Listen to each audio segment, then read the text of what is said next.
Good morning, y'all. This is David, the Georgia photographer, and I'm going to do a live stream today instead of producing a video because I haven't had time to produce a decent video. I tried to film one the other day, and I didn't even bother importing the footage. It was so bad. It's one of them days, one of them weeks, however you want to say it. Anyway, I got a good cup of coffee. I got me a camera or three. There's a couple down there. And I figured I'd talk about what's going on in photo news this week. Now, I'm not seeing anybody watching the stream, so technically I'm dialoguing as a video currently.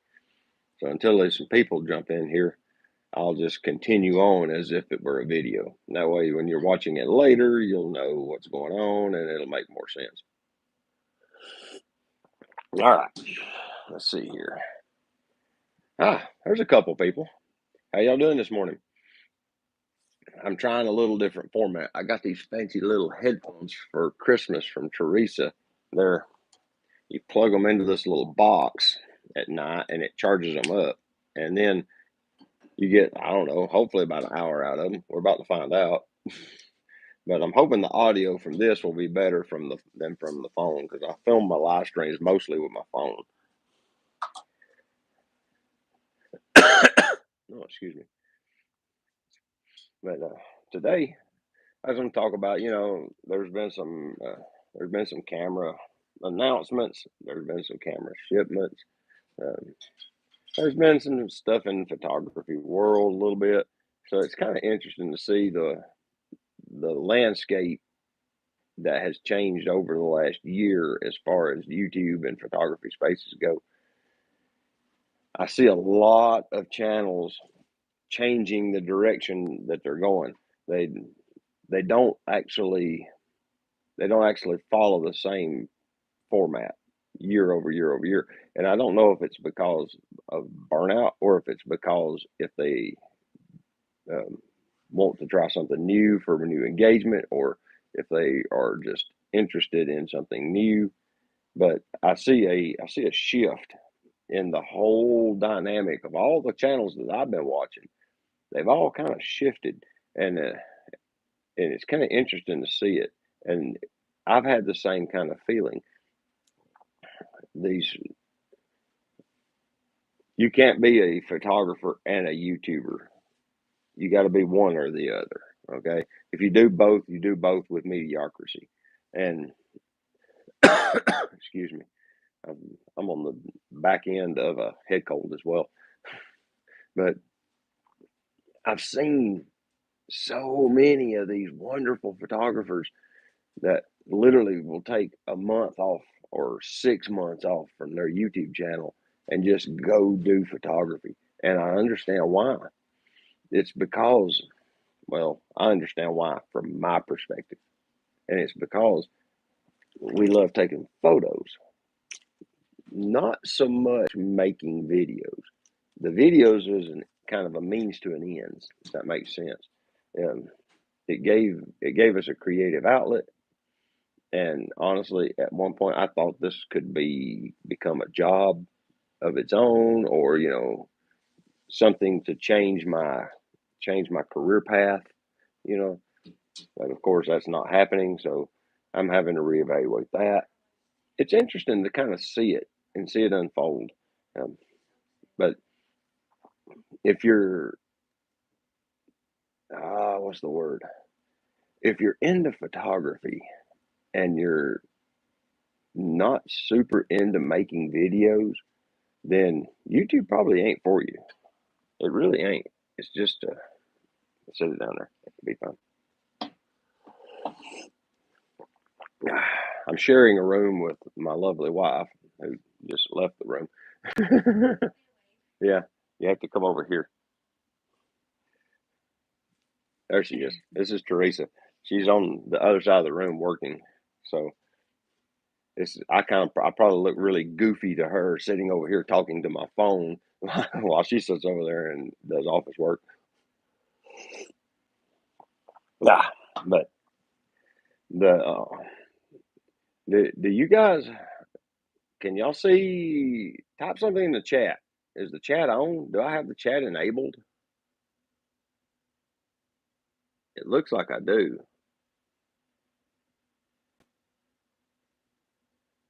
Because I want the chat to be live. So somebody let me know if something, because I ain't got any information in the chat. Normally I get at least some highs or something, and I ain't seen any of that.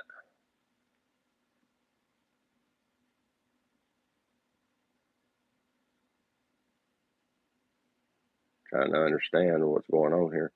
It's been a while since I've run a stream too, so it's been at least a month or so, maybe two. And I just haven't done one in a while. It's just been a lot of work. I've been working, good Lord, the last couple of months real heavy, trying to push some projects through and get some things out of the way. And it's just been kind of hard to make content, go shoot photography for. It's kind of my therapy. It's the way I relax. Um, I enjoy it because of I enjoy shooting photography alone a lot of times because it allows me to kind of unwind and it gets me away from the busyness of the world, and all that sort of stuff. And I really haven't had a lot of time for that either. I ain't went but maybe two or three outings in over a month. It's been pretty slow for me to be able to get out. And it's just there's been so much happening. The whole holiday season consumes a lot of our time, and it it works out to where there's no weekends between. Ah, there's Ron. Okay, so the chat is working. Thank you, Ron. Good morning. I forget there's a microphone in one of these, so when I cough, cover my mouth doesn't keep it from coughing on the mic on the phone. But I don't know if you guys saw it, but Leica launched the M11 with a 60 megapixel sensor. Now, um, I'm not a big M guy. I do have, let me see, I got all my Leicas with me today. I do have the CL, which is like the little brother to the M's. It's kind of got the same kind of styling. I've got this Limbs grip deal on it, so so I actually got a grip, so I can get a hold of it. It's too small without it, but it's perfect with it. This is one of my more favorite cameras just to walk around and take photos with. But the whole M package, the larger M, doesn't really suit me. It's the whole optical viewfinder deal. It's a real struggle for me to use those because you can't use them like you can like um, these EVFs. I'm trying to say something and I can't get it out, but that's one of the biggest reasons I like the electronic viewfinder is you can focus them to your eye. Because I don't look through my glasses. What happens is there's a rubber eye cup on your camera, and when you put your lens to it, it leaves a big greasy smudge on your glasses, and then you can't see, and it's a constant battle. So what I wind up doing is I look over my glasses and then look through the camera viewfinder without the optics in the way. So having an EVF I can focus is a big help. I just dial it into my eye, and then even if I take my glasses and put them on my shirt, I can still see to shoot photos just fine. It's a big help. See what Ron said. I seen he said something. Ah, yeah. It hasn't been a lot of time, and I kind of lost the mojo a little bit, just to tell you the truth. But I took a real hard look at the channel as a whole and how much energy I was putting into it and how much return I was getting for that energy. And I enjoy doing it somewhat. I enjoy doing it a lot, but it was consuming literally all of my spare time to maintain the upload schedule. And I just had to step back from that and take a hard look and just um, see for myself, what am I doing here? But anyway, back on the subject, the M11 is, I think it's $9,000, but it's got no image stabilization. I figured at this point they would have IBIS because the SL2 has IBIS, but for some reason, waterfall photography, dude, you do some epic waterfall photos. I don't know where you find so many waterfalls, but you post constantly. Once again, I don't know if you're just joining. I'm still on the back end of a head cold, and all that's left is the hack. So I'll be coughing somewhat periodically through this. But or to do that, I haven't done any real good nature photography in a while. What I did want to do is try some film photography. This is a Leica R8 film camera, and I got this one for a pretty good price. But this one's an actual Leica design. This come after the R3 through R7, I believe it was, which were basically Minolta cameras with Leica badging, and they're Minolta engineering. Some of them I think were actually built in Germany, but probably all of them, truth be known. Yeah, this one was actually designed at Leica. It's a very heavy camera, to tell you the truth. It's like a pro body, but they're vintage now, so they're cheap, you know, of course, and they're film, so that makes them cheap. But in a period of time when cameras were auto wind and auto film advance and auto rewind, all that, this one's completely still manual. But it has an electronic shutter, so it requires under the grip right here. This thing comes off, and there's batteries that drive it. But it's a really nice camera. I really enjoy using it, but it is kind of heavy. But yeah, whatever. But that M11, get back on subject, kind of surprised me that it didn't have IVIS. I said that once already, but I really expected it to have that. I guess the M12 will probably have IVIS, but they give you 60 megapixels. Ah, hey Jim, should have texted you and told you that I was going to do this. Sorry about that. Um, but they kind of simplified your lens needs for just general shooting.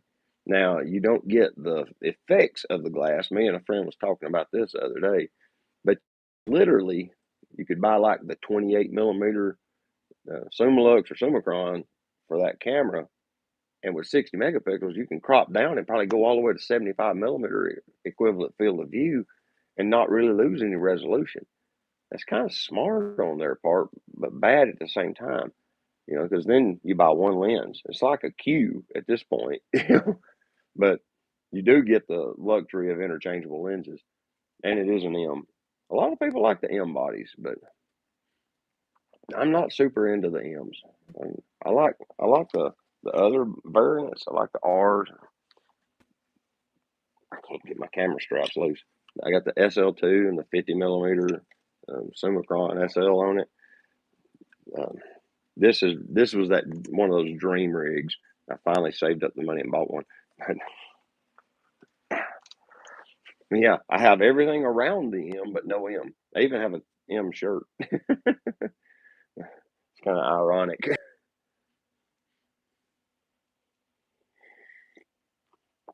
All right, now I'm going to switch gears and jump over to Nikon.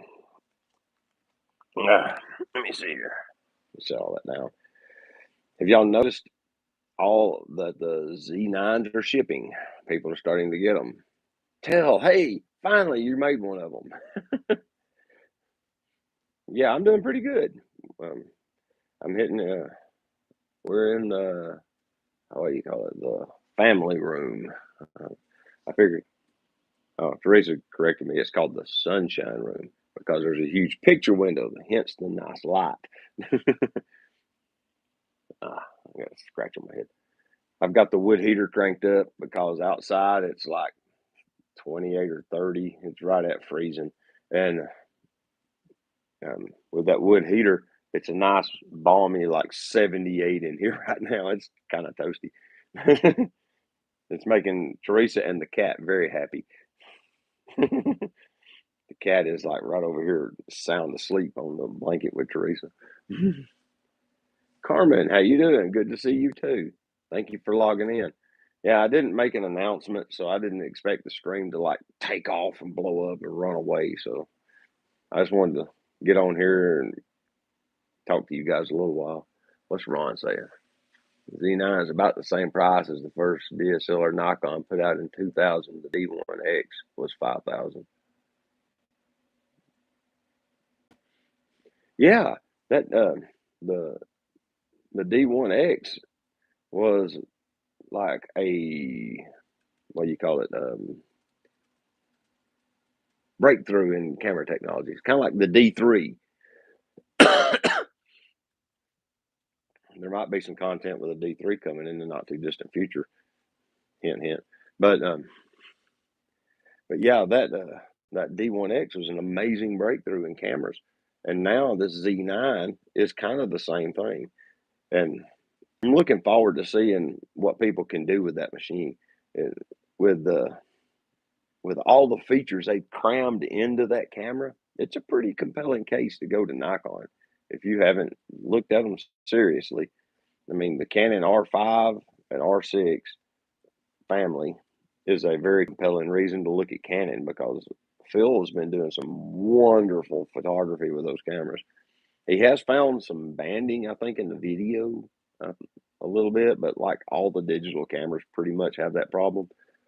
Unless they're video specific, you're probably going to see that in pretty much everything. But he was kind of pushing his limits and see what he could do with it. And but he loves his art, and it does phenomenal for him. And Tim Childers has a, I think he has an EOS R, and he uses his a lot and loves it. But yeah, these guys are starting to see their Z9s, so it's interesting to me to see basically Nikon sold all of the first run. That's good marketing. That's um, incredible marketing on Nikon's part to pre-sell the entire first run, because everybody had to get on waiting lists to get them. That impressed me, and I don't see anybody really complaining about them either. So the cameras are delivering.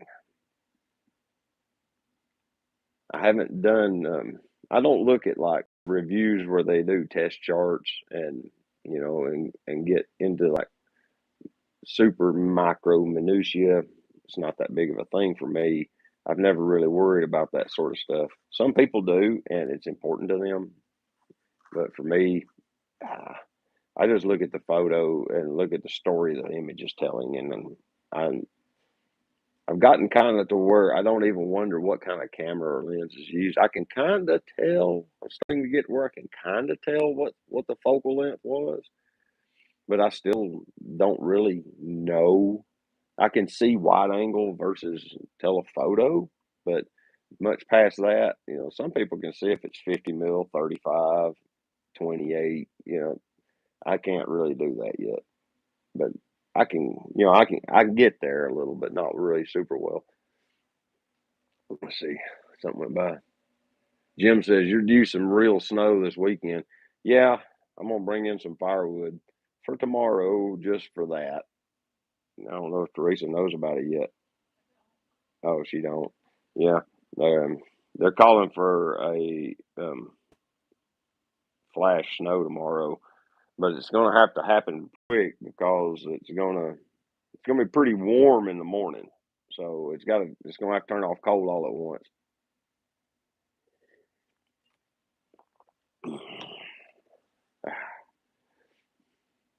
In other news, I was finally able to get a third battery for my SL2. Like that matters. But I don't know. What is other news? I'm shooting. I got a project. I'll tell you about this a little bit. Bring the snow, says Ron. I need some good snow pictures. Yeah. I haven't shot in snow. That's a whole, what do you call it? A whole art of its own to be able to shoot in snow really well. The exposure is real ticky in snow. It wants to, the blacks are literally black because the whites are so overexposed that the camera overcompensates. You have to play with it manually, kind of. A lot of times cameras have a mode for snow, and you can just select that mode and it'll kind of counterbalance for it. Plus, the white balance will be jacked. A lot of blue in it because of the light reflecting off of the snowflakes. But But yeah, I've got a project I'm fooling with for the next year. That's the reason I got this camera. Was I want to shoot film somewhat throughout the year. Um, I was thinking about trying to do it solely, but then I decided I like my digital cameras too much. So I'm not going to just walk away from digital and just shoot film, but I am going to run this guy and do hopefully at least a roll or two a month in it if I can get the time. Life's been busy here lately, but yeah, I want to do some film photography because it kind of slows you down. And I met a fellow the other day that lives in Somerville, Georgia, that brought me a bag full of Yashica camera equipment. Literally, he said it was a wedding photographer's kit that had given it to him, and the gentleman retired, of course, and it's literally a 103 program like I used to own, and a complete suite of lenses for it. And then he's got another camera body that was his backup that was either newer or slightly older, but it's like the same level. They're both film bodies, of course, but it's got the original Yashica flashes. It's all correct kit. There's it's loaded. It's got every conceivable item. Um, it's even got a little filter where he's took epoxy glue and put it around the perimeter of the filter and left the center clean. Like he maybe like put a quarter in the middle or a nickel and put it around it and then pulled the nickel out. And so that it gives him this weird kind of effect around the perimeter in the bokeh and for like wedding portraits or something. But yeah, it's a really neat kit of stuff. And so I'm gonna get into that and mess around with it. Excuse me. So this year we'll have some film use in it.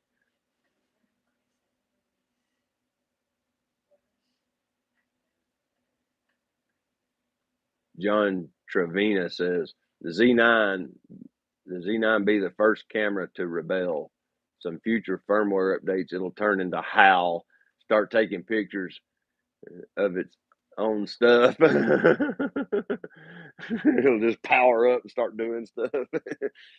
Since it's Wi-Fi enabled, if you have the Internet of Things in your house, it can log into that stuff and tell it to do stuff too. And lock your door and lock you out of your house if you ain't careful.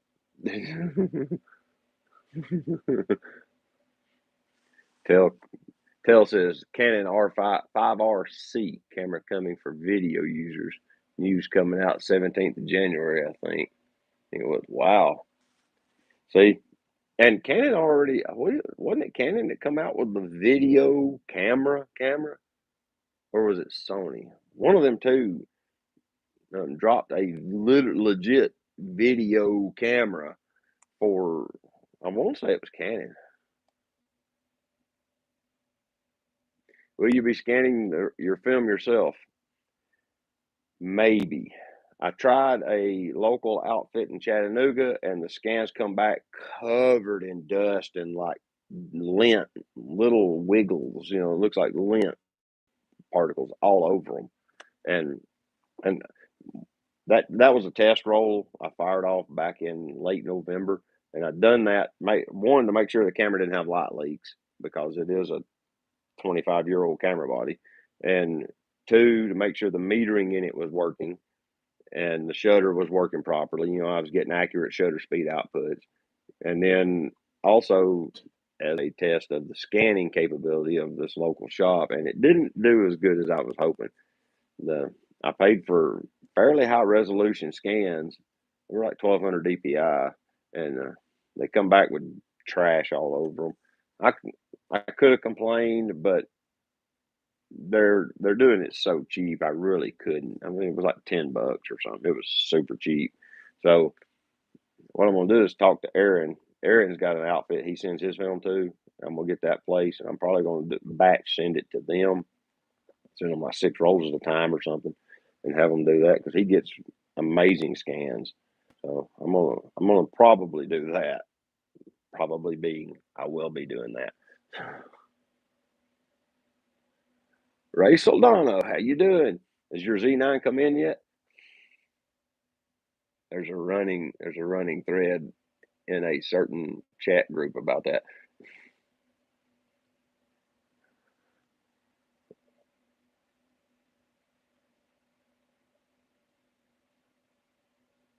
Ray says I can use that, John. Sometimes when I'm shooting sports, my ADHD kicks in and I get distracted watching and forget to be shooting.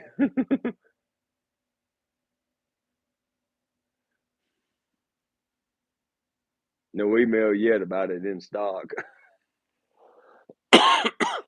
You're just gonna have to jump on the list. I'm super ready for one though.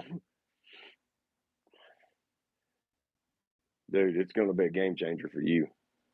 You're one of the people I know that would actually benefit from that piece of equipment.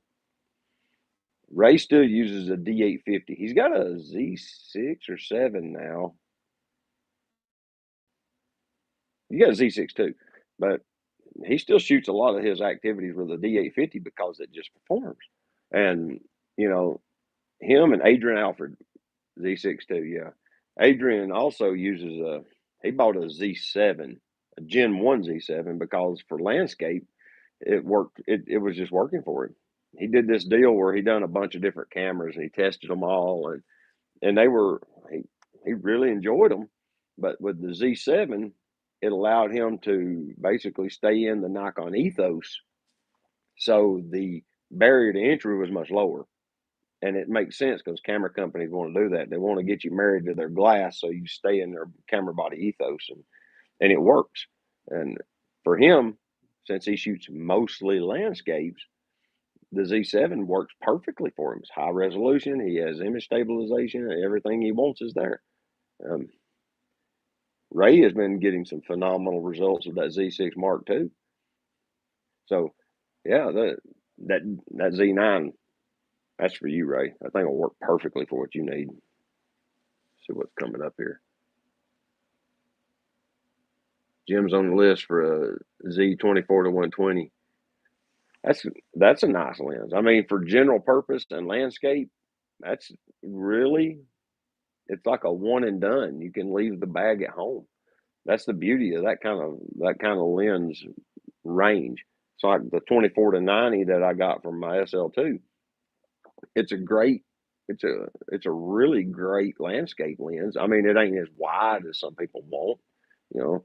But they make a wider one too. But at times 15, 16 millimeters handy, but 24 works really well for a lot of stuff. And I like that range. That range works really good, Jim.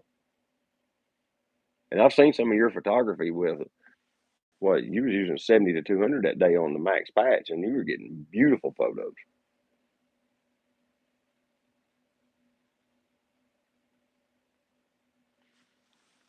Ron said he returned his Tamron 70 to 200, even though Tamron looked at it and updated it. Still was not focusing on his Z6 II. Interesting, man. Raises like this machine gun, super accurate sniper, whatever camera system. Uh, it works so good. I think I'm going to speak for Ray a little bit here. I think he says it's almost like cheating, or it's his cheater camera. It's so easy to use because it works so well for him. There was something like that in there. What is it, Ray? Drop it in there because I don't remember exactly how you worded it, but it was something like that. Me and him met up one day down by the Choo Choo and did a little bit of street photography and photographed some musicians, and yeah, basically he never missed a photo. It was incredible how well it worked for him.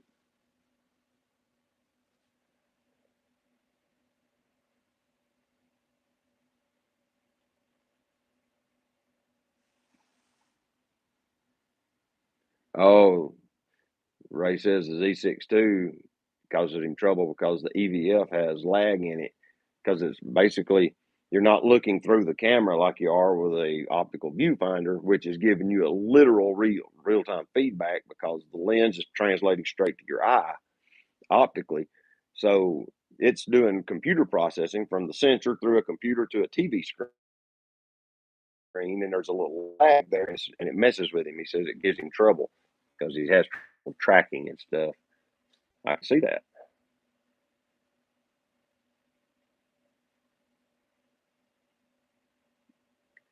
Right. Jim says, I'll put the 24 to 120 on the Z6. I've now added a Z7 that I use with the primes. Oh, you got a Z7 as well. Cool. So now you got them both. You got the high megapixel and the low light camera. Z6 for street, better frames per second, and low light. Yep. Yeah, I talked about it. It was a used lens, so I think something had happened to it. Oh, hate to hear that. I got my 70 to 200 Nikkor. I bought it secondhand from either Adderall or B&H. I don't remember which, years ago. And it was I think it was a factory refurbished or something like that. And it was significantly cheaper than a new one, of course, but it looked brand new. And when I got it, the manual focus override clutch was slipping. You could look through the lens, and if you move that clutch, it's supposed to drive the focus, and it wouldn't. It would slip. Even if you turned off autofocus, you try it, you disengage the focus motor in it and turned it off, it still wouldn't work right. You could spin it and it wouldn't move. So I boxed it up and sent it to Nikon, and under warranty they replaced the focus clutch, the autofocus motor, something to do with the focusing helicoid. Completely cleaned it, replaced some of the electrical switches in it. They basically rebuilt it, and like I said, and cleaned it, and it's worked perfect ever since. And they charged me zero. They did it under warranty, so I was kind of happy to see that. That's customer service at the highest level. So, yeah, there's still some. Sometimes a black coffee cup with black coffee isn't the best solution.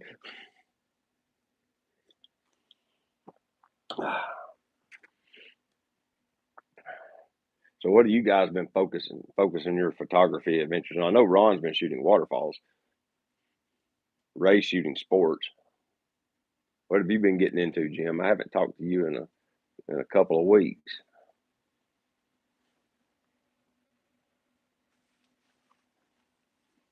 And Ron asked Jim, um, when you're shooting street photography with your Z6, what ISO are you at? That's a good question. I float mine typically. The manual focus ring stopped working on my 80 to 200, and Nikon wanted $600 to fix. Wow, interesting. Let's just take a look just to see what on this SL2. I got it on 1/100th of a second. Currently is at it says it's at f4. Yeah. I normally run this on f8, so let's see. If I put it on f8, it says I'm at ISO 5000 today because it was dark. It's overcast. But yeah, I just let mine walk. I set the limit to 6400. Um, if I'm in good bright sun, like today, I'll probably back it down. I try to keep it under 3200, 1600 preferably.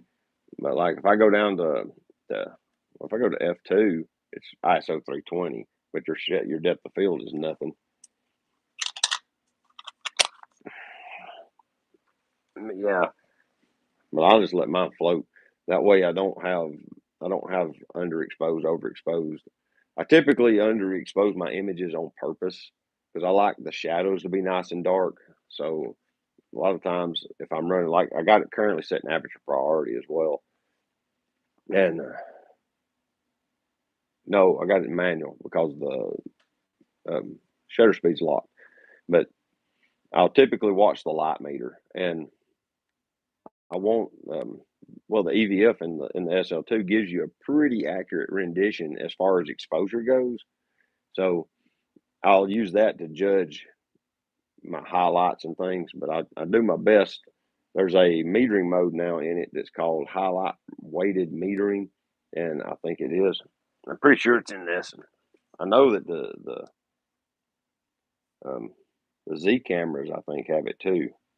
Let's see. Is this the meter? Somebody's like, no, this is the autofocus. Here it is. Multi-field, highlight weighted. Yeah, see if y'all can see that. Of course you can't, because it turned off the moment I turned the camera around. There it is. Highlight weighted meter. There we go. Then it turned off, but you get the idea.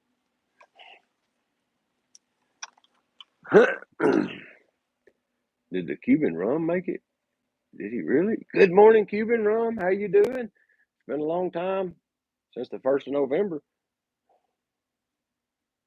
Pelicans at the beach with the 55 to 300 PLM motor. Woo! Sounds like you're having a good morning. Ours is kind of bleh. You look outside, completely overcast. It's like the grayest of gray. Ron says, I was watching your videos from Green Cove and Wakota last night.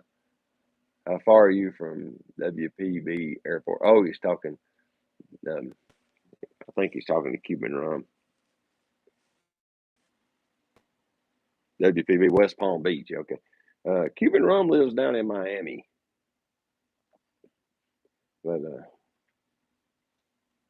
he goes up there a good bit. He spends a lot of time at all them wetlands. He knows them really well.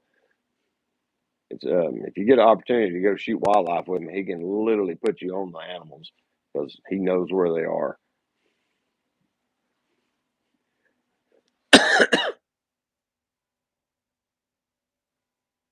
No shooting today in Austin. 44 degrees and 25-mile-an-hour winds, but no rain. Ooh, that would make for interesting photos.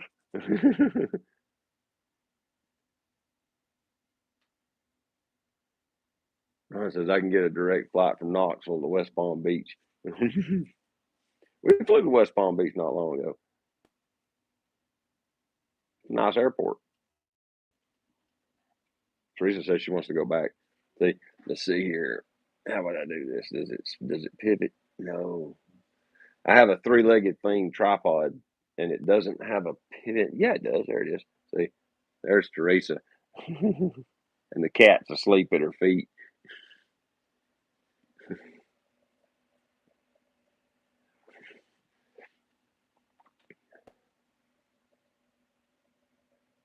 $71 miles to West Palm Beach for him. Is it that far? I guess it is. It's a little over an hour drive, isn't it? Ron says Gary Arbuckle's perfect conditions to shoot.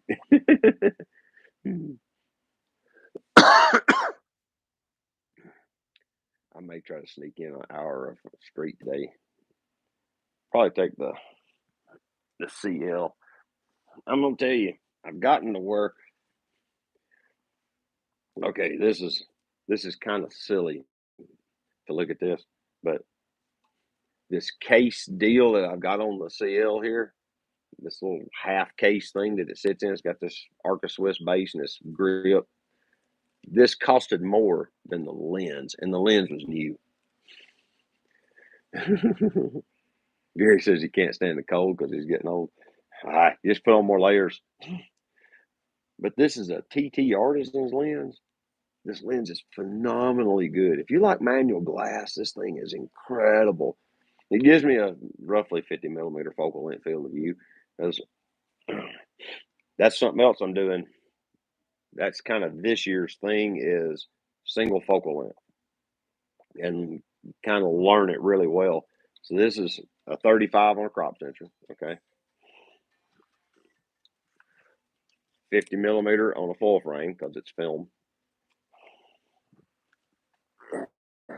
and 50 millimeter on a full frame. So all three of these cameras are basically a 50 millimeter lens. Now I got a trip coming up where I'm going to take my 500 millimeter and shoot wildlife with it. So TRs is not 11. Yeah, it's a great lens, dude. and it's like $70 brand new or 75. They're super cheap. But yeah, those are going to be my kit that I work with this year. That's my plan. Do everything I can with one focal length and learn it really well. So every year I want to do something different, you know. But so that's the intention of all that jazz. But yeah, the Z, I'm going to use my Z50 and that 500 millimeter phase Fresnel for my wildlife rig. Seems to work super well. You run that FTZ adapter on it, man, and that makes for a nice, compact, and really, really um, high performing wildlife rig. And what I like about it is it makes it so small. Because that 500 millimeter phase Fresnel is only about this much longer than the 70 to 200 that I have. It's literally, they're almost the same size. It's kind of surprising. And they say the 300 millimeter phase Fresnel is like equivalent to just slightly over a 24 to 70. It's a tiny thing.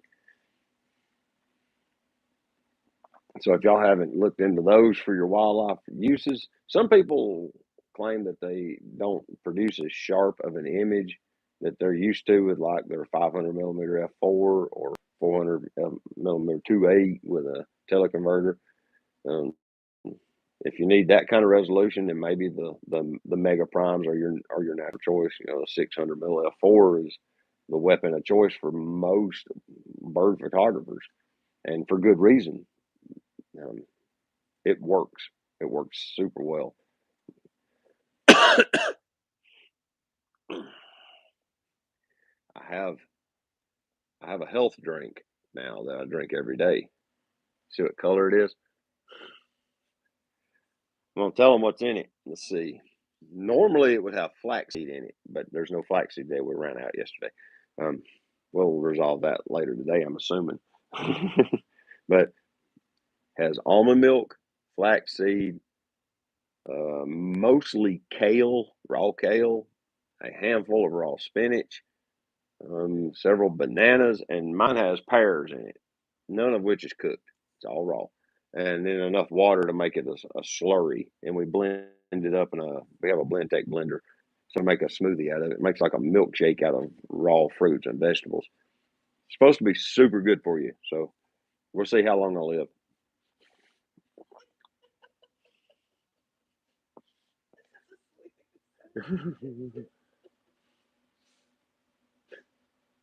Primes are fun.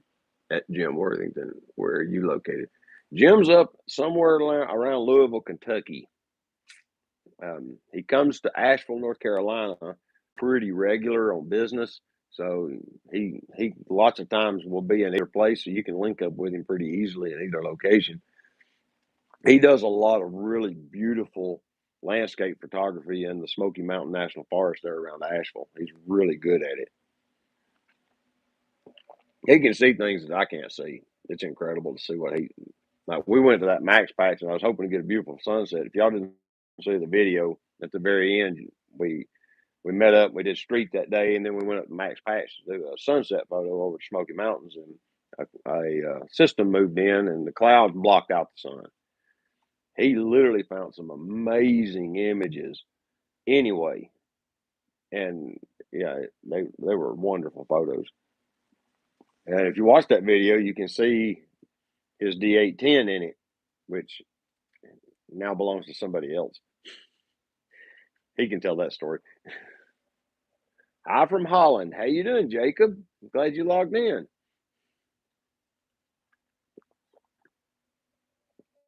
Let's see. Times are fun. Late February, March. I went Bonzo and picked up a Kodak Retina 1B. No SLR, no rangefinder, zone focus only. Built in 1954. It's gonna be fun. Total frustration. That's kind of like my Kodak Brownie. You know, it doesn't. There's no focus mod on it. It's basically, you know, they do it's f16 or f22 or your two aperture choices. So it runs the Sunny 16 rule. It was intended to be shot with ISO 50 film because the shutter speed is around 1/40th of a second, give or take. When you see the mechanics of the shutter, you understand why it's a give or take. But with Sunny 16, your ISO and your shutter speed are the same, and you have an f/16 aperture.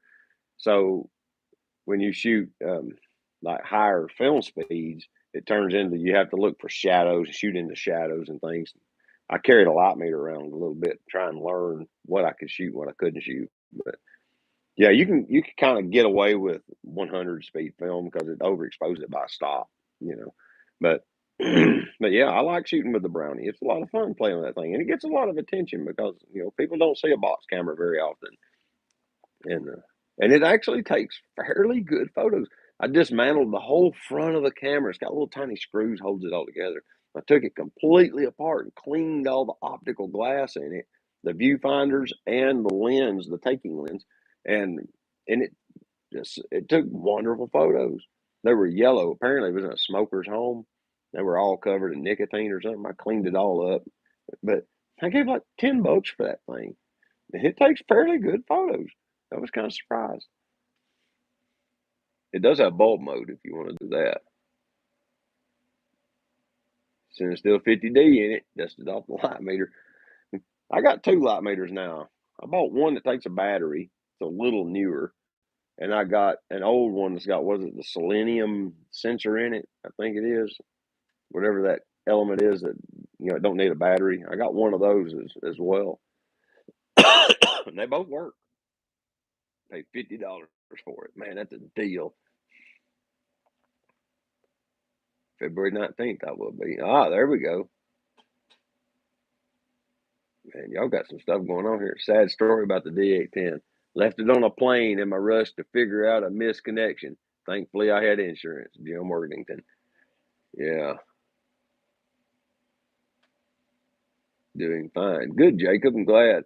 Yeah, all is going really well for us. I really can't complain.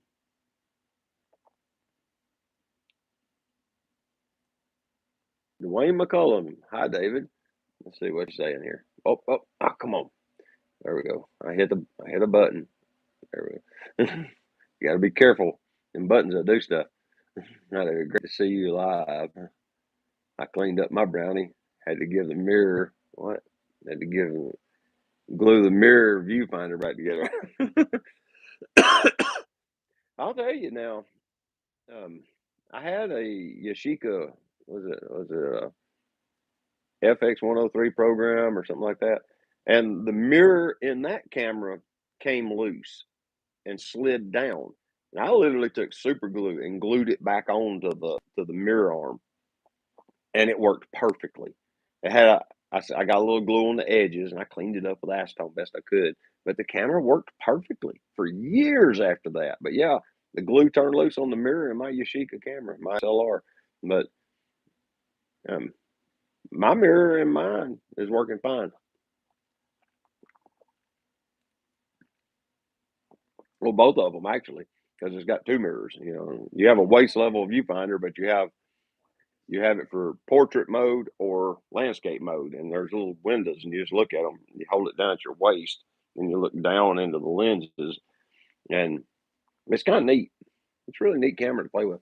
The only thing is, I kind of got tired of having to go in the darkness and re-spool 120 film on the 620 spools. That was the big thing that bugged me the most about it. And then once I got done, so I didn't lose my 620 spool, I had to go back in the bathroom and re-spool it back on the 120 spool to send it off for developing or develop it at home. I developed some of it at home. It's kind of neat to do that. Hang it up in the bathroom, let it dry, cut it, and then scan it yourself.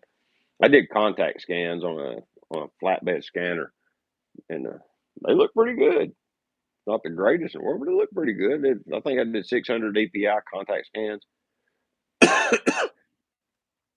I'm thinking seriously about one of those. I got a systems. I think Matt Day is using it. I've got the light table. I got to get the little stand to mount the camera. I don't have that, but I got the slide holder for 35 millimeter film, the light table, and then you just get a macro lens on any well-made DSLR, and you set it up and you get it level over that slide frame, and then you turn on the light table and you just take macro photos of it, and you get whatever resolution your camera is. That's the resolution of your scan at that point. You know,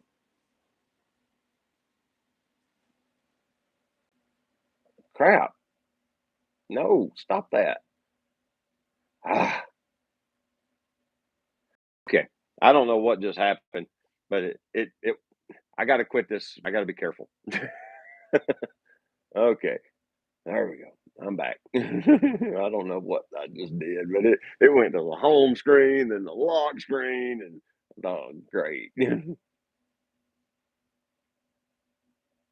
YouTube is great. Learned how to take the top plate off and clean the viewfinder. It was nasty. Jacob Jerks had recently picked up a Nikon D80 for 80, I'm assuming euros is that symbol, to check out a CCD sensor, because the D80 has a CCD sensor in it. So those cameras from that period, a lot of them did. I like it. It's like an analog looking image, especially in black and white, but might start going back to film as well. I tell you, I got a bunch of I like Ilford HP5, and I've got some Kodak TX 400. I thought it was Tri-X, but I think it's actually TX. But and it's good film, but it doesn't handle highlights very well. Like if you overexpose it, it blows the highlights immediately.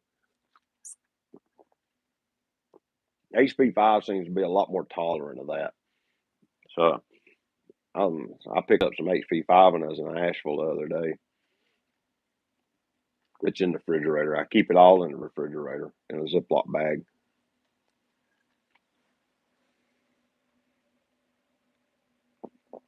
YouTube's great, Gary.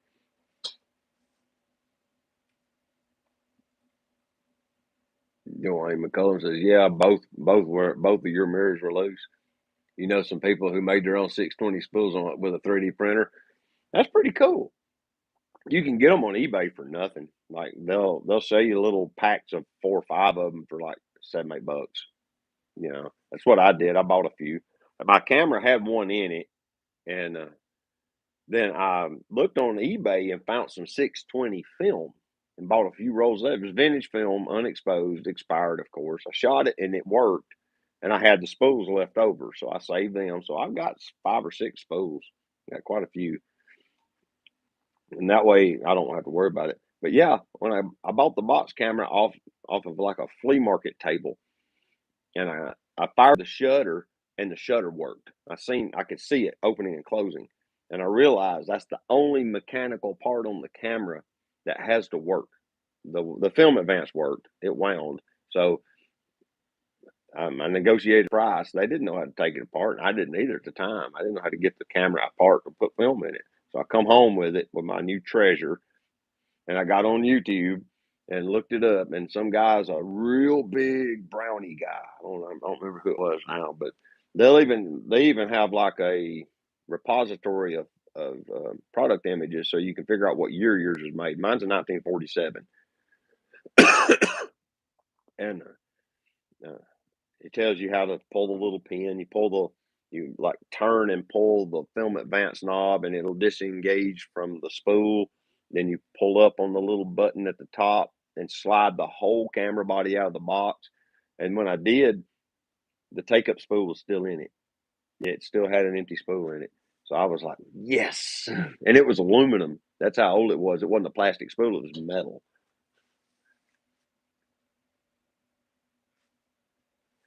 I made a pinhole lens. I took a lens cap or a filter ring adapter.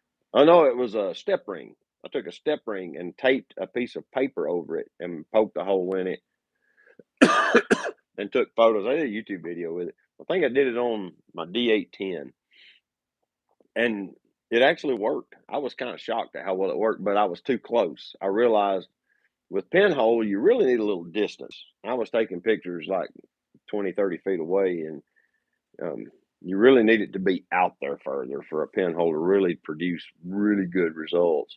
But yeah, I've done it once, but I haven't really messed with it since then.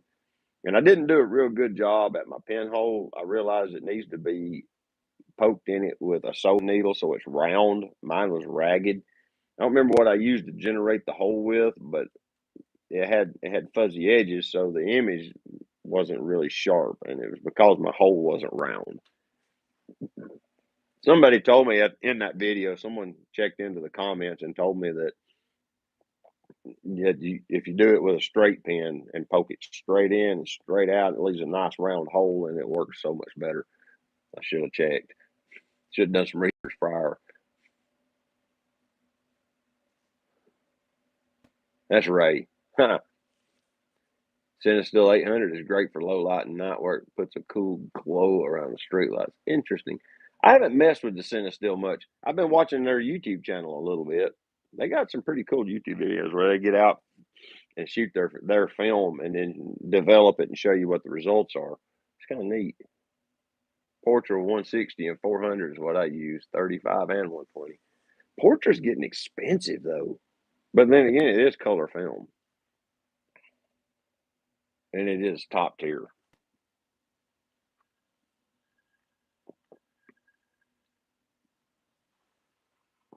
What is it, Kitty?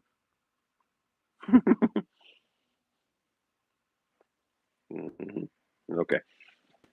Cat had to relocate and sleep in a different spot. It's hard to find 120 film. Ooh. Cinestill 800. Oh, hard to find in 120. Okay. I can find little films a lot of times now it costs more. That's the catch. But I can find it on eBay pretty good a lot um, if you're not opposed to Foma brand films made, I think, in the Czech Republic. It's Fomapan. Fomapan's a great black and white film. Um, I shot a good bit of that off of 120 spools, and you can get it off of eBay pretty easily. They've got several variants of it. Um, I got the I got a variety pack once from them, and that's where I was shooting in my box camera. It even had some pro film in it. It's really good stuff.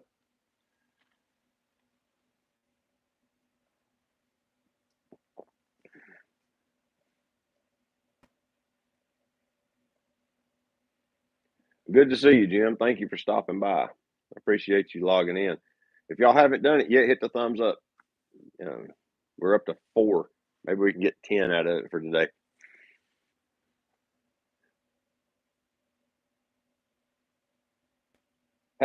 Immediately to 6. That's awesome. Thank you. 8. Man, we're almost to 10. 9. 11. Hey, we broke a record. That was quick. Awesome. I'm making sure I didn't miss anybody's comments. Ah, Jim just left, I think. Yeah, I didn't realize you said you could do stitching and stitch your scans together, and that makes sense. And there's so much going on.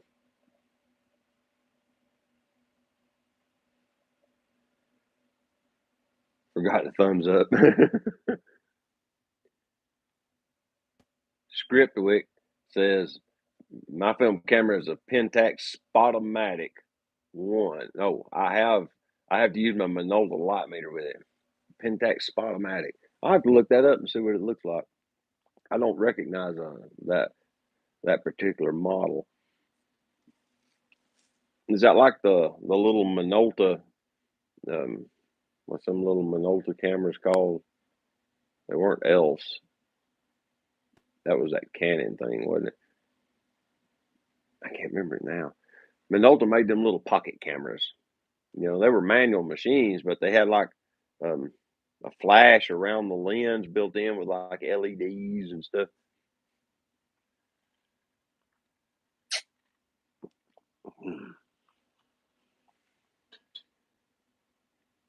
This has been a lot of fun, guys. What time do we need to go? All right. just subscribe to your channel.